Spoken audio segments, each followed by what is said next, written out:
Qu'est-ce qui arrive pour Éric Duhem suite à ce sondage-là? C'est un bond important. Est-ce que ce sondage-là est d'abord, pas beaucoup de monde veulent en parler. Là. C'est assez clair que les médias essaient de pas trop en parler. C'est quand même assez spécial. Mais il existe, il est là. Qu'est-ce que c'est quoi que tu vois? Quelle est ta conclusion quand tu vois des chiffres comme ça? Ben en fait, les deux sondages, parce qu'on se fait dire « Ah ouais, mais vous parlez pas de Synopsis qui a été commandé par la CAQ, lui, de son côté. » La réalité, les deux sondages disent la même chose, c'est que le parti numéro 2 au Québec, présentement, c'est le PCQ. Ça, c'est la même conclusion.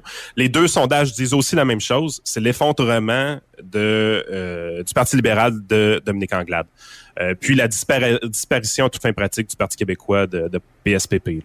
Là. À 5-6 %, là, c'est fini là, pour Paul Saint-Pierre Plamondon. Là. Les deux sondages disent la même chose. Fait qu'on a deux sondages de deux sources différentes qui nous disent la même chose. Ce qui est différent, c'est le pourcentage de vote au PCQ et à la CAQ. Mais dans les deux cas, c'est cette trame de fond-là qui se déroule. C'est même le sondage qui est très favorable au PCQ, le Main Street, qui va donner 36 à la CAQ, 24 au PCQ.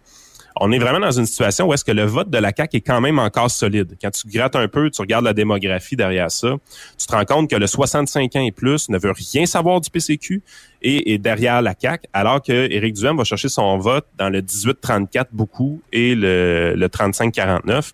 Donc, tu es vraiment dans une situation où est-ce que le vote d'Éric Duhem est un peu plus fragile parce que c'est des classes d'électeurs qui sortent pas tout le temps voter, alors que le vote de la CAQ est extrêmement solide.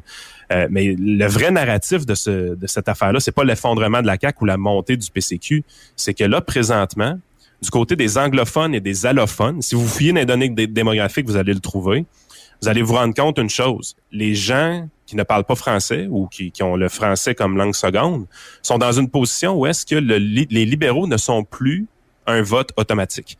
Donc, soit ils ne savent pas où ils sont prêts à voter Parti conservateur du Québec, parce que le deuxième parti qui score dans cette classe démographique-là, c'est le Parti conservateur du Québec.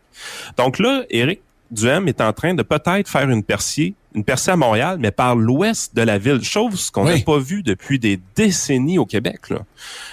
Fait que ça, c'est le vrai narratif qui est en train de se passer. Le vrai parti en panique aujourd'hui, ben, c'est pas le PQ, parce que les autres, je pense qu'ils prennent pour acquis qu'ils sont décédés. Là. Mais les libéraux, aujourd'hui, c'est le parti qui va être en panique, parce que Québec solidaire, de leur côté, c'est un bon sondage. La CAQ démontre quand même des votes assez solides. Ouais, mais de leur côté. Québec solidaire, si je regarde les chiffres de Québec, ils ont deux places qui peuvent disparaître. Là. Oui, exactement. Mais il ferait probablement des gains à Montréal. Mais c'est la stabilité. C'est la grande stabilité pour Québec solidaire. C'est une lente ascension de leur côté. Mais moi, ce qui me fait le plus triper, honnêtement, dans ce sondage-là, c'est qu'on prend l'axe politique qui nous a tout le temps tapé sur les nerfs, là, les nationalistes, les fédéralistes, les souverainistes, puis tout ça.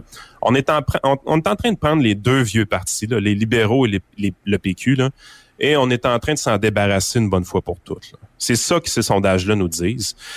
Donc, on risque assez rapidement, puis peut-être même dès la prochaine élection, de se ramasser dans un retour à 3 partis politiques. Oui, mais la CAQ, c'est le PQ, là. Ouais. C'est un changement là. C'est la même crowd, là. C'est la même génération. C'est un parti qui est devenu générationnel. C'est une très mauvaise nouvelle pour eux, là. Ça va durer le temps de 1 ou 2 élections, mais au fur et à mesure où les gens vont disparaître, ce sera la fin de la CAQ, là. Ben, tu viens de transporter le problème dans les mains de la CAQ. C'est un parti pour les gens qui écoutent la télé. C'est un parti de ceinture fléchée, là. Ça, on l'a compris. Puis la CAQ ira jamais chercher le vote anglophone. Sauf que les libéraux, sans le PQ, on se rend compte que les libéraux savent pas c'est quoi qu'ils sont. Puis les anglophones et les allophones ne voient plus l'intérêt de voter Parti libéral du Québec. Et il va falloir sortir les crayons là, Jeff. On va redessiner une carte électorale à la prochaine élection, j'ai l'impression. Exact. Merci, man. On s'en parle demain. Yann Sénéchal, votre conseiller.net, pose les patentes à pattes après, juste avant le retour.